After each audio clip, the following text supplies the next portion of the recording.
ఇక్కడ హల్లెలూయా స్తుతి మహిమ ఎల్లప్పుడు దేవునికని దేవుడిని ఆరాధిస్తారు. ఒట్టిదాన్ని ప్రభా, మట్టిదాన్ని ప్రభా, దుమ్మును ధూళిని ప్రభా అంటారు.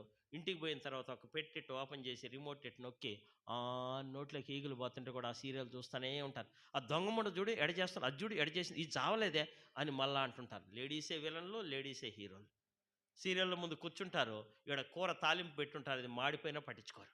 కూర పోతే మళ్ళా వండుకోవచ్చు. ఈ సీరియల్ ఇది పోతే మళ్ళీ రాదు. తప్పు కాదా? తప్పు అంటారా? దేవుని యందు ఆనందించాల్సిన వాళ్ళం ఎక్కడ ఆనందిస్తున్నాం? భూ సంబంధమైన, నీచమైన, తుచ్చమైన, తాత్కాలికమైన వాటి యందు ఆనందిస్తున్నాం. అందుకే దేవుడి యందు ఆనందం లేదు మనకి. ఓరి ఎందుకొచ్చాడు రీ అన్న యెరూషలేము నుంచి, తొందరగా పోతే బాగున్ను మిగించేస్తే ఆనందం లేదు, ఊరికే ఇసిగిస్తున్నాడబ్బా అని. కొంతమందికి దేవుని మందిరంలో కూర్చోవటం అంటే ఎట్లుంటుందంటే, ముళ్ళ మీద కూర్చొని ఎప్పుడెప్పుడు పోదామా, ఎప్పుడెప్పుడు పోదామా. దేవుని మందిరం యందు ఆనందం లేదు.